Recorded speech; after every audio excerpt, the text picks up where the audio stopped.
Hello student, welcome back to our classes. আমি আলোচনা কৰি আছিলো principle of management unit number 2 business studies. আজি আমি আলোচনা কৰিম সাইন্টিফিক মেনেজমেন্ট ডেভেলপ বাই এফ.ডব্লিউ. টেইলৰ। অৰ্থাৎ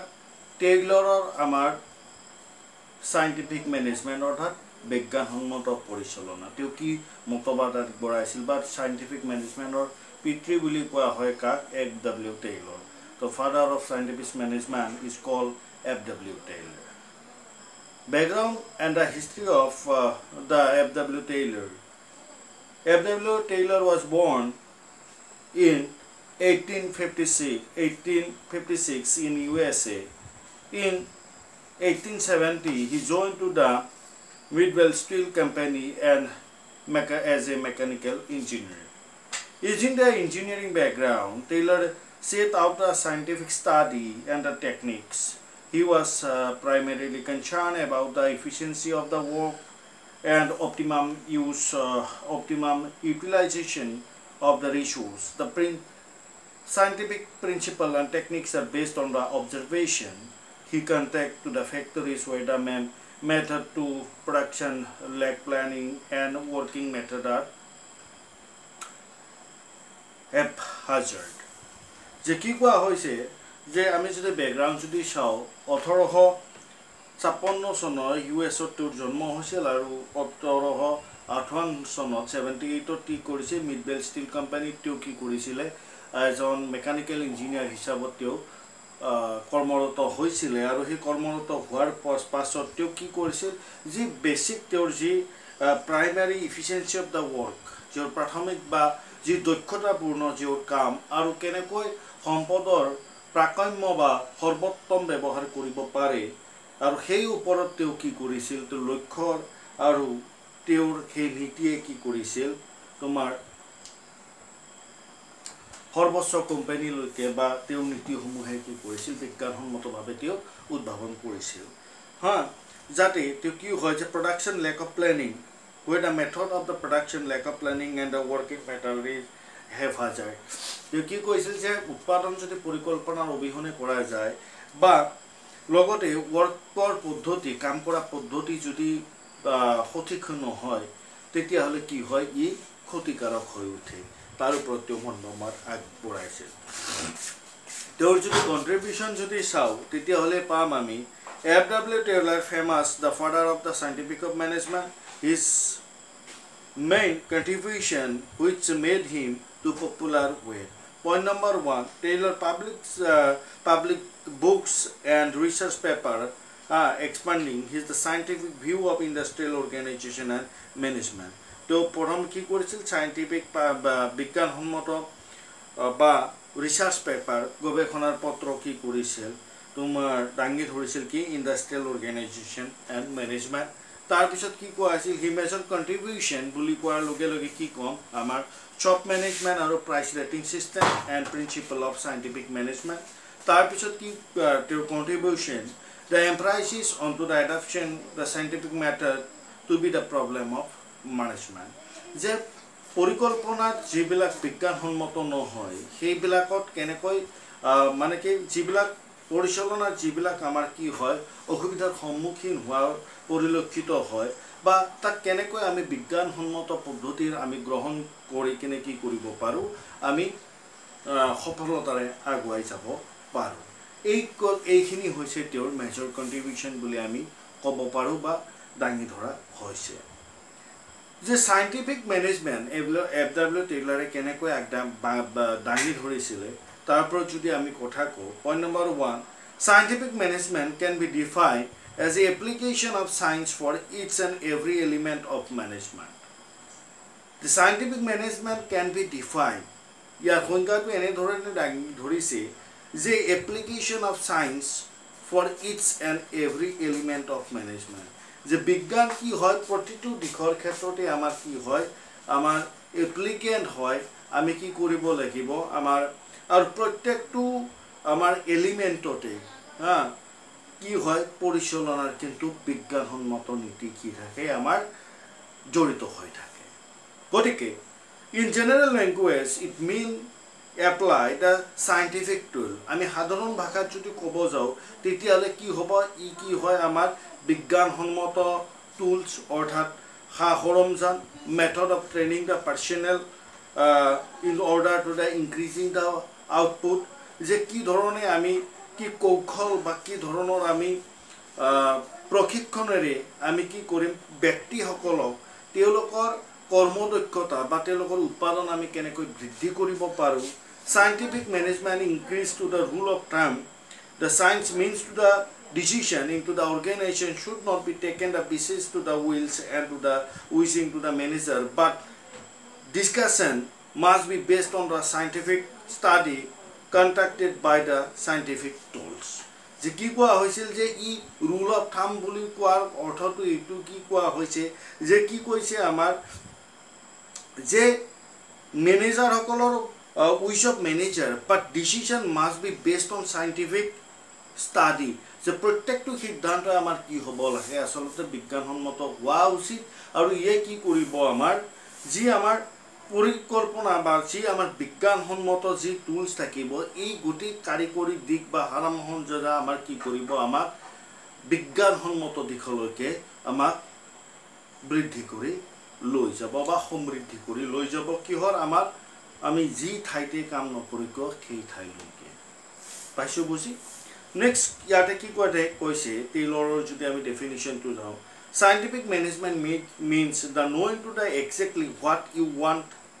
mean to do and seeing that they do it in the best and cheapest way যে কি কোৱা হৈছে যে বিজ্ঞানসন্মত যদি আমি পৰিচালনাক যদি আমি ভালকৈ বুজো তেতিয়ালে কি কোৱা হৈছে আমি কি কৰিব ওলাইছো what you want mean to do তুমি কি কৰিব ওলাইছা বা তাৰ অৰ্থনো কি and seeing আৰু তাক ভালকৈ আমি কি কৰা হয় দৰ্শন কৰা হয় that they do in best আৰু ভালকৈ দৰ্শন কৰি তেওঁলোকৰ কাৰ্যটো কি হ'ব আমাৰ আটাইতকৈ বেষ্ট সফল আৰু আটাইতকৈ তোমাৰ আমাৰ যেটো কি কোৱা চিপেষ্ট সৰলতা পদ্ধতিৰে আগুৱাই নিয়া পদ্ধতিকে আমি কি কম বিজ্ঞানসন্মত পদ্ধতি বুলি আমি কব পাৰো সাবা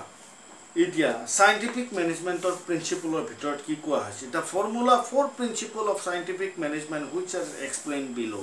চাৰিটা আমি ডিসকাশন কৰিম পইণ্ট নম্বৰ 1 টো কোৱা আছে সায়েন্স নট ৰুল অফ থাম বিজ্ঞান ই ৰুল অফ থাম নহয় অৰ্থাৎ পুৰাঙলি কাটি দিয়া বুলি আমি যেটো কোৱা হয় হেতু নহয় according to the principle এই নীতিৰ মতে কি কোৱা আছে Taylor increase that each job the performed to the organization should be based into the scientific inquiry and not to institution experience and hit and miss method he said that there must be the thinking before doing which is not in increase of rule of thumb rule of thumb means the scholarship of the manager but this quotationship of managers where the scientific decision are based on the cause and effective and scientific measurement of method and way of production যে কি কোৱা হৈছে তে কৈছে যে আমাৰ প্ৰত্যেকটো দিশে বা প্ৰত্যেকটো কথাই কি হ'ব লাগে বিজ্ঞানসন্মত আমাৰ দৃষ্টিভংগী হ'ব লাগিব বিজ্ঞানসন্মত আমাৰ ইনকুৱাৰী হ'ব লাগিব অৰ্থাৎ পৰিদৰ্শন হ'ব লাগিব হা it not on institution অকল ইনষ্টিটিউচনে নহয় এক্সপেৰিয়েন্স ইয়াৰ আমাৰ দক্ষতা বা হিট এণ্ড আ মিছ মেথড যদি আমাৰ যদি কোনোবা ঠাইত যদি আমাৰ ক্ষতি হৈছে হিট যদি হৈছে বা কোনোবা ঠাইত যদি আমি কিবা ভুল আমি কি কৰিছো পদ্ধতি অৱলম্বন কৰিছো আৰু সেইখিনিৰ ওপৰত কি কৰিব লাগিব সঠিক ৰূপত ৰূপায়ণ কৰাটোই হৈছে কি কৰা হৈছে আমাৰ বিজ্ঞানসন্মত বা সায়েন্স বুলি কোৱা হয় it is not a rule of thumb rule of thumb means that this third rule of thumb means আমি কি ক'ব পাৰো of a manager where the scientific decision are based on cause যে বিজ্ঞানসন্মত দৃষ্টিভংগীৰ আমাৰ কি কোৱা হৈছে যে আমি কি ক'ব পাৰোঁ ই বিভিন্ন কজ বা বিভিন্ন পদ্ধতিৰ লগত আমাৰ জড়িত হৈ থাকিব বা ইফেক্টিভৰ ওপৰত আমাৰ জড়িত হৈ থাকিব যিয়ে মেজাৰমেণ্ট মেথড আৰু ৱেটো কি কৰে প্ৰডাকশ্যনটো বৃদ্ধি কৰাত আমাৰ সহায়ক হৈ তোলে 1 নম্বৰ পইণ্টৰ ক্ষেত্ৰত ইয়াৰ এক্সাম্পল কোৱা হৈছে চাবা a rule of thumb standard time required to do the particular job is decided by the manager on the basis of his past experience যে উদাহৰণস্বৰূপে আমি এনেকুৱাকৈ ক'ব পাৰোঁ যে এজন ব্যক্তিয়ে নিৰ্দিষ্ট সময়ত কিমান সময়ত তেওঁ কাম কৰিব পাৰে সেইটো হৈছে কিহৰ ওপৰত বেছ কৰি কৰা হয় যে পাষ্ট এক্সপিৰিয়েন্সৰ ওপৰত বা তেওঁৰ পাষ্ট তেওঁ আগতে কি কাম কৰিছে তাৰ ওপৰত কি কৰি কিনে কি হয় আমাৰ বেছ বুলি ধৰা হয় tailor instant to the standard of time for a job which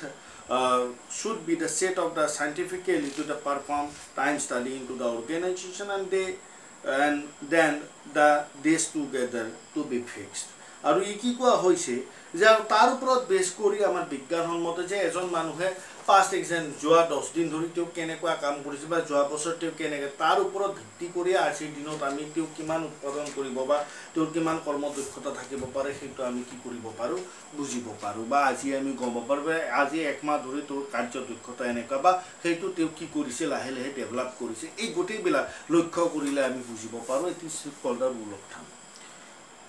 harmony not discord অৰ্থাৎ পৰিৱেশ কি হ'ব লাগিব যে কৰ্ম কৰা দিকটো বা ঠাইখিনিত শান্তিপূৰ্ণ হ'ব লাগিব তাৰ ডিস্টাৰবেন্সটো কি হ'ব লাগে মানে কম হ'ব লাগে হাৰমনি নট ডিসকাৰ্জ অৰ্থাৎ কি কৈছে যে work together in a organization must be the work in the harmony that to the mutual give and take to the proper understanding or mutual give অৰ্থাৎ কি দিব লাগিব আমাৰ বুজি পোৱাৰ দিকটো আমি সমান্তৰালভাৱে বুজি পাব লাগিব বা সমান্তৰালভাৱে আমাৰ আদান প্ৰদান থাকিব লাগিব আৰু সমান্তৰালভাৱে আমাৰ বুজাবুজি থাকিব লাগিব আৰু হেতুকে কি কোৱা যায় হাৰমনিয়াম বুলি কোৱা হয় এক্সাম্পল দি যদি আমি চাও তেতিয়াহলে আমি কি কৰিব পাৰিম the main objectives of the worker is to be the earn more and the objectives of manager is to be the maximum production instead of discard of each objective the worker can earn more by the productioning more which will help in maximizing the production also আমি এনেকুৱাকৈ ক'ব পাৰোঁ যে harmony not ডিসকাৰ্ড যে কোনোবা এজন ব্যক্তিয়ে তেওঁ নিজৰ দক্ষতাৰ ওপৰত বৃদ্ধি কৰি তোৰ কি কৰা হৈছে উৎপাদন বা কাৰ্যদক্ষতা বৃদ্ধি কৰিছে আৰু এইটো তোৰ প্ৰাপ্য তাত কি কৰিব নালাগিব অন্য কোনো ব্যক্তিয়ে আমি যিকোনো হৈছে যে আমি কি কৰোঁ যে তেওঁহে পাৰে আমি নোৱাৰোঁ তেওঁহে অমুক তেওঁহে সেই এইটো নহয় যে তেওঁ কিয় পাৰিছে কাৰণ তোৰ দক্ষতা আছে তেওঁৰ সেই কাৰ্যখিনি লৈকে কি কৰা নিজক উন্নত কৰাটোহে কি কৈছিল আমাৰ FW টেইলৰে আমাৰ দাঙি ধৰিছে 3 নম্বৰ পইণ্টটো কি কৈ আছে কৰ্পোৰেচন নট ইন্ডিভিজুৱেলি যে একক ব্যক্তি নহয় সংঘবদ্ধভাৱে কাম কৰাটো উচিত যে এককভাৱে কাম কৰা নহয় যে যিকোনো এটা যদি আমি অনুষ্ঠানত চাও যদি যিকোনো এটা অৰ্গানাইজেশ্যনত চাও it not to be the work to be the individually you have to the work corporation বা এমঅ যে আমি সকলো ব্যক্তিৰ মাজত সময় কিনে কাম কৰিব লাগে সকলো ব্যক্তিৰ মাজত আমি কি কৰিব লাগিব সময় বা সেই অনুষ্ঠানটো যে আমাৰ হয় আমি প্ৰত্যেকজনে যে একতা যেন তাৰ সদস্য এটো কি কৰিব লাগিব বুজি উঠিব লাগিব আৰু হিয়ে কি কৰিব অনুষ্ঠানটোক আগুৱাই লৈ যাব কিন্তু কিছু ক্ষেত্ৰত এই কথাটো ঠিক যে কৰ্পোৰেচন সহযোগিতা থাকিলেহে কি হয় আৰু ই কি কৰে আমাৰ কনফিডেন্সটো আমাৰ কি কৰা হয় বৃদ্ধি কৰে বা আমাক বুজায় পাইছো বুজি Last, আমি 4 number point to come. Developing the worker their greatest efficiency and prosperity. যে কি কোৱা হৈছে যে development of worker point to যদি তোমালোকে একবাৰ আৰু ৰিপিট হোনা যে greatest efficiency and prosperity. যে শ্ৰমিকসকলক বা কৰ্মচাৰীসকলক কি কৰা কাৰ্যদক্ষতা লৈকে কি কৰা উন্নত কৰা আৰু তেওঁলোকৰ যি প্ৰসপাৰিটি আছে অৰ্থাৎ যে সম্ভাৱনীয়তা যি আছে তাক কি কৰা বৃদ্ধি কৰাটোই হৈছে সাইন্টিফিক মেনেজমেন্টৰ বা সাইন্টিফিক এপডাইলে দাঙি ধৰা এই চাৰিটা প্ৰিন্সিপল আমি কি কৰিলো আলোচনা কৰিছিল তো কি কৰিছিল যে প্ৰপাৰ ট্ৰেইনিং আৰু যদি প্ৰপাৰ যদি তেওঁলোকক কি কোৱা হয় ৱে দিয়া হয় বা বুজোৱা যদি হয় proper training proper methodology proper working condition এই গোটেইবিলাক যদি প্ৰদান কৰা হয় তেতিয়াহ'লে যিকোনো ব্যক্তিৰে কি হয় ইফিচিয়েঞ্চি অৰ্থাৎ কাৰ্যদক্ষতাটো বৃদ্ধি পায় লগতে তাৰ কি বুজিবা সম্ভৱ হয় যে এইজন ব্যক্তিৰ দ্বাৰা ইমান কামলৈকে আমি কি কৰিব পাৰোঁ আমি উন্নত সাধন কৰিব পাৰোঁ এই গোটেই কথাখিনি আলোকে কি পায় বৃদ্ধি পায় গতিকে এইখিনি হৈছিলে ইয়াৰে কথা নেক্সট যেটো ক্লাছ ল'ম আমি scientific techniques of the Taylor সেইটোলৈকে আজি এৰিছোঁ আৰু নেক্সট ক্লাছত আমি সেইখিনি কি কৰিম আলোচনা কৰিম ঠিক আছে তো আজিলৈ এৰিছোঁ ধন্যবাদ